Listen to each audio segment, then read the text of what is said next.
Bonjour, dans ce tuto, nous allons voir comment ajuster la largeur de colonne et la hauteur de ligne lorsque le texte ne permet pas d'être saisi dans une seule cellule.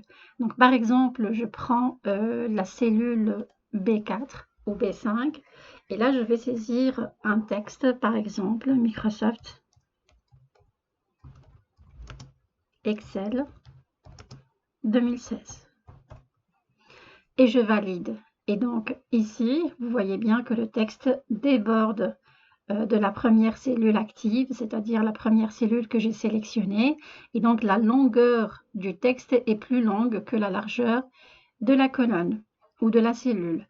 Ici, pour permettre à tout le texte d'être dans la cellule, je peux ajuster la largeur de la colonne. Et on peut le faire par plusieurs manières. Donc la première consiste à élargir, si vous voulez, la largeur de la colonne. Donc, puisque le texte a été saisi dans la colonne B, donc je ramène mon pointeur ici, au niveau de la bordure de la colonne B, entre le B et le C. Quand j'ai cette forme du pointeur, je fais un cliquet glisser et je donne la largeur souhaitée à ma colonne.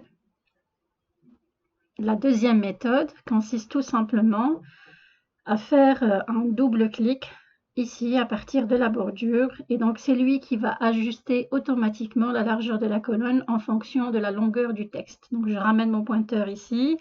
L'importance, inutile de rappeler l'importance du changement de la forme du pointeur. Donc si je n'ai pas cette forme-là, je ne pourrai pas réajuster la largeur. Donc je fais un double clic ici et c'est lui qui va ajuster la largeur de la colonne. Alors pareil pour la ligne, c'est exactement le même principe. Si je veux que mon texte soit mis dans une cellule grande, hein, parce que ici la longueur comme la largeur, elles sont imposées par défaut par Microsoft Excel, mais après je peux modifier. Donc si j'estime ici que la longueur de ma colonne est petite et j'ai envie de l'agrandir, je peux ramener mon pointeur entre le 5 et le 6 puisque je veux ajuster la hauteur de la colonne de la ligne 5. Donc je viens ici, une fois j'ai cette forme de pointeur, je fais un cliquet, glisser vers le bas. Alors, ces ajustements sont aussi accessibles via l'outil Format ou la commande Format du groupement de commandes Cellules, toujours dans l'onglet Accueil. Et donc, on va faire exactement la même chose, mais via cet outil-là. Et je vais aussi vous montrer d'autres options. Donc ici, j'ai saisi la même chose, Microsoft Excel 2016. Je vois qu'il a été, la longueur du texte est plus grande que la largeur de la cellule. Donc, je sélectionne la cellule active et je vais sur l'outil Format. Donc, je développe cette commande. Et là, vous avez taille de la cellule. Vous avez la hauteur de ligne. Ajuster la hauteur de ligne, ce n'est pas notre cas ici. Nous, c'est plutôt la largeur de la colonne. Donc ici, j'ai largeur de colonne. Ajuster la largeur de colonne. Et puis, largeur par défaut. Alors, ici, je veux ajuster la largeur de la colonne en fonction de mon texte. Donc, je vais choisir cette option-là, ajuster la largeur de colonne. En cliquant dessus, donc, il ajuste la largeur de colonne qui revient à faire un double clic ici ou un cliquet glisser. Donc, adoptez, si vous voulez, la méthode qui vous semble la plus accessible. Donc, ici aussi, je peux revenir sur la commande format.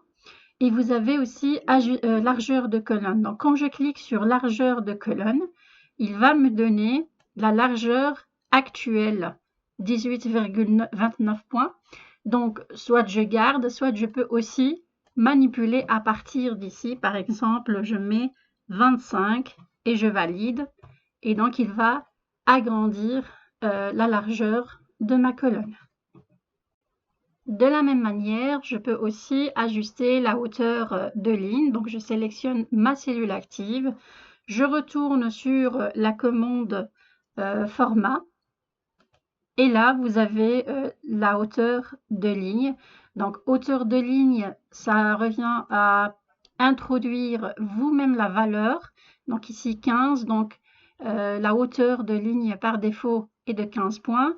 Je peux aussi la modifier. Là, je mets 25 et je valide. Voilà, ça donne ceci. Après, l'ajustement de la hauteur de la ligne, s'il y avait un contenu plus grand que ça, c'est-à-dire sur deux lignes, quand on verra le renvoi à la ligne, on verra cette option-là. Voilà pour ce tuto. À bientôt.